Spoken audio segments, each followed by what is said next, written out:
വെളിപ്പാട് പുസ്തകം 4-ാം അധ്യായം 2-ാമത്തെ വാക്യമാണ് ഇന്ന് നമ്മൾ പഠനത്തിന് വിധേയമാക്കുന്നത്. ആ വാക്യം ഞാൻ വായിക്കുന്നു. ഉടനെ ഞാൻ ആത്മവിവശനായി സ്വർഗത്തിൽ ഒരു സിംഹാസനം വെച്ചിരിക്കുന്നതും സിംഹാസനത്തിൽ ഒരുവൻ ഇരിക്കുന്നതും കണ്ടു.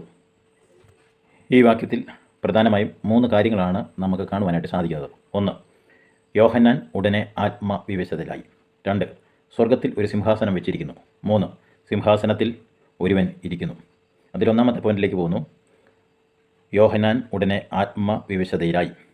തുറന്ന വാതിലിലൂടെ യോഹന്നാൻ സ്വർഗത്തിലേക്ക് പ്രവേശിച്ചപ്പോൾ അദ്ദേഹം ആത്മവിവശതയിലായി. എന്തുകൊണ്ട് യോഹന്നാൻ ആത്മവിവശതയിൽ ആയി? അല്ലെങ്കിൽ എന്തിനു വേണ്ടി യോഹന്നാൻ ആത്മവിവശതയിലായി? തേജസ്സേറിയ ക്രിസ്തുവിനെ മനുഷ്യർക്ക് കാണുവാനുള്ള ശേഷി ഇല്ല. 1 തിമോഥെയോസ് 6:16, യോഹന്നാൻ 1:18. ഉദാഹരണത്തിന് മോശ ദൈവത്തിൻ്റെ തേജസ് എനിക്ക് കാണിച്ചു തരയണം എന്ന് അപേക്ഷിച്ചു. പുറപ്പാട് 33:18. അതിന് ദൈവം പറയുന്ന ഒരു മറുപടിയുണ്ട്. എന്നെ ആരും ഇതുവരെ കണ്ടിട്ടില്ല. ആരെങ്കിലും എന്നെ കണ്ടാൽ പിന്നെ അവൻ ജീവനോടെ ഇരിക്കുകയില്ല. പുറപ്പാട് 33:20. എന്നതുപോലെ 7 നക്ഷത്രം വലങ്കയിൽ പിടിച്ച് 7 പൊൻ നിലവിളക്കിൻ്റെ നടുവിൽ നിലയങ്കി ധരിച്ച് മാറത്ത് പൊൻകച്ച കെട്ടി മനുഷ്യപുത്രനോട് സാദൃശനായവൻ. ആ ക്രിസ്തുവിൻ്റെ മുഖം സൂര്യൻ ശക്തിയോടെ പ്രകാശിക്കുന്നത് പോലെ ആയിരുന്നു. വെളിപ്പാട് 1:13-17 വരെയുള്ള വാക്യങ്ങൾ. ഇതുപോലെയുള്ള യേശുവിനെ യോഹന്നാൻ അപ്പോസ്തലൻ മാനുഷികമായി കണ്ടാൽ തൽക്ഷണം മരിച്ചാനെ. അതുകൊണ്ട് യോഹന്നാൻ മരിക്കാതിരിക്കുവാൻ ദൈവം യോഹന്നാനെ ആത്മവിവശതയിലാക്കി. ആത്മവിവശതയിൽ ആയിട്ടും യോഹന്നാൻ യേശുവിനെ കണ്ടപ്പോൾ മരിച്ചവനെ പോലെയായി എന്നാണ് വെളിപ്പാട് 1:17 നമ്മൾ വായിക്കുന്നത്. കർത്തൃ ദിവസത്തിൽ യോഹന്നാൻ ആത്മവിവശതയിലായി എന്ന് പറഞ്ഞാൽ യോഹന്നാൻ സ്വർഗീയ ദർശനങ്ങൾ കാണാൻ തക്കതായ നിലയിലായി. ഇവിടെ യോഹന്നാൻ ആത്മവിവശതയിലായത് സ്വർഗീയ ദർശനങ്ങൾ കാണാൻ തക്കതായ നിലയിൽ ദൈവം യോഹന്നാനെ ആക്കി എന്നുള്ളതാണ്.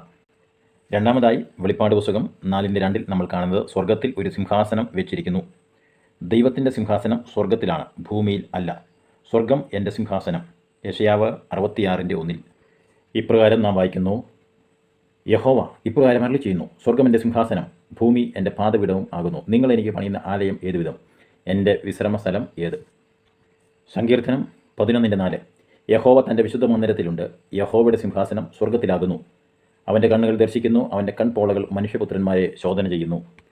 സങ്കീർത്തനം 103:19 യഹോവ തൻ്റെ സിംഹാസനത്തെ സ്വർഗത്തിൽ സ്ഥാപിച്ചിരിക്കുന്നു, അവൻ്റെ രാജ്യത്വം സകലത്തെയും ഭരിക്കുന്നു.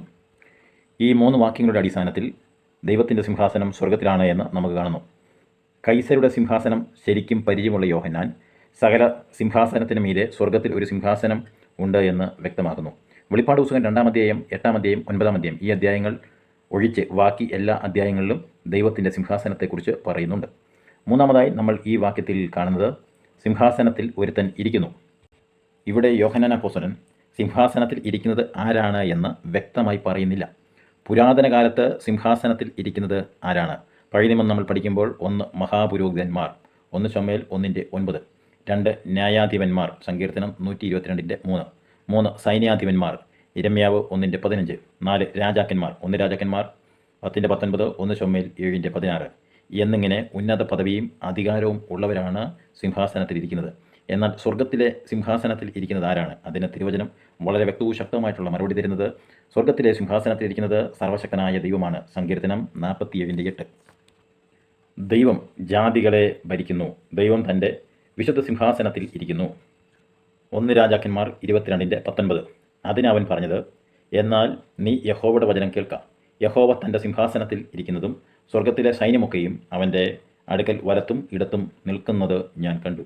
അപ്പോൾ ഈ 2 വാക്യത്തിൻ്റെ അടിസ്ഥാനത്തിൽ സ്വർഗത്തിലെ സിംഹാസനത്തിലിരിക്കുന്നത് സർവശക്തനായ ദൈവമാണെന്ന് വളരെ വ്യക്തമാണ്.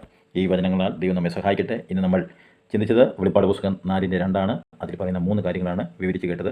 നാളെ വെളിപ്പാട് 4-ാം അധ്യായം 3-ാമത്തെ വാക്യം നമുക്ക് പഠനത്തിന് വിധേയമാക്കാം. Thank you so much.